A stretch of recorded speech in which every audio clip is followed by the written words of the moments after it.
Beberapa penghiburan batin adalah untuk jiwa kanak-kanak. Namun itu bukan berarti tanda-tanda kesempurnaan. Bukan penghiburan yang dibutuhkan, tetapi penderitaan. Kegersangan, kelesuan, ketidakberdayaan, ini adalah tanda-tanda cinta sejati. Penderitaan itu menyenangkan. Pengasingan itu indah karena dengan penderitaan kita memiliki sesuatu untuk diberikan kepada Tuhan. Karunia rasa sakit kita, penderitaan kita adalah hal yang luar biasa yang tidak dapat kita lakukan di Firdaus. Pesan Padre Pio pada malam hari ini itu adalah pesan dari yang dituliskan oleh Giovanni da Baggio tahun 70 ya. Pesan ini mau menyampaikan ada banyak hal ya. Bicara tentang kanak-kanak atau bayi. Kita tahu kanak-kanak itu tidak ada dosa. Dia bersih. Tapi bukan berarti itu sesuatu yang sempurna.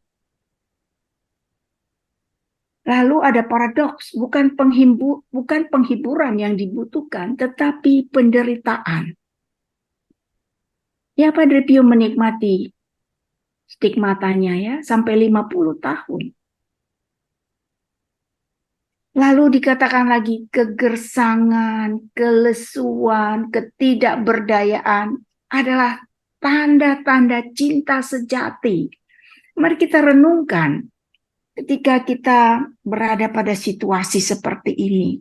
Apakah kita bisa menangkap pesan cinta dari Tuhan kepada kita?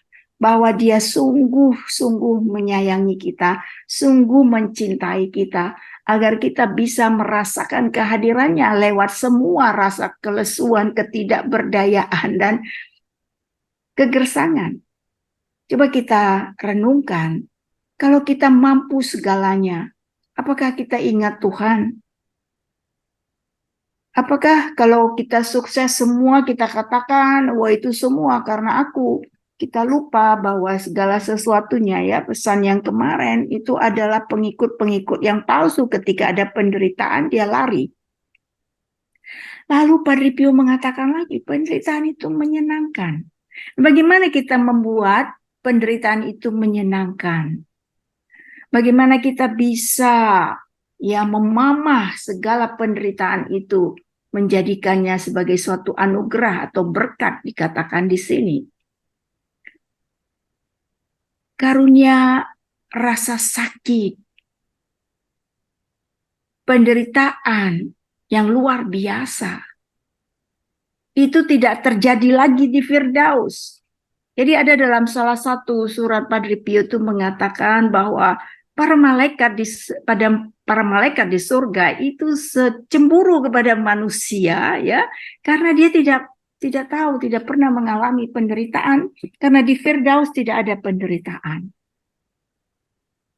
Ya, di Firdaus hanya ada kasih, cinta, damai sejahtera, sukacita, tidak ada penderitaan.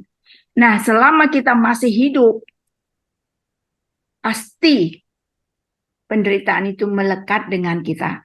Tetapi bagaimana kita memaknainya ya, penderitaan itu apabila kita alami dan kita terima dan kita renungkan secara mendalam, ternyata tidak selamanya itu merugikan kita, menakutkan, dan membuat kita sengsara.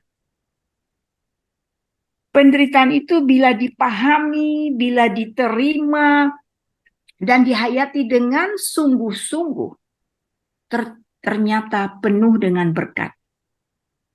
Ya, ketika kita memamah penderitaan dan akhirnya kita bisa menerima itu sebagai satu anugerah. Nah, berkat yang diterima manusia itu membentuk ya menjadi pribadi yang lebih tangguh, kuat, mandiri, matang, dan dewasa dalam menghadapi kesulitan dan penderitaan dalam hidupnya. Jadi kalau ada penderitaan itu sebetulnya kita seperti bejana yang sedang dibentuk ya. Itu kan diputer, dipoles, dibakar sehingga menjadi bejana yang begitu cantik ya. Lalu dikatakan apa? Selain itu penderitaan juga membuat manusia itu semakin dekat dengan Tuhan. Karena kita kemudian menyadari bahwa kita bukan siapa-siapa, kita tidak tahu apa-apa, ya. Kita tidak punya apa-apa. Maka akhirnya apa? Kita dekat sekali dengan Tuhan dan melekat pada pokok anggur, ya. Dengan demikian, maka penderitaan yang hadir dalam kehidupan kita itu telah memberikan banyak pelajaran bagi kita, dan pelajaran itu sangat banyak dan bernilai bagi kita sebagai manusia.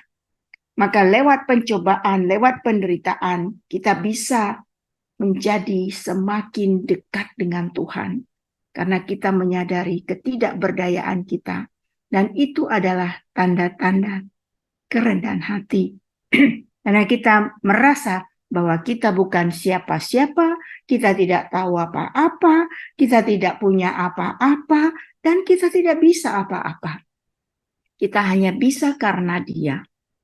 Semoga pesan Padre Pio pada malam hari ini yang menginspirasi kita semua.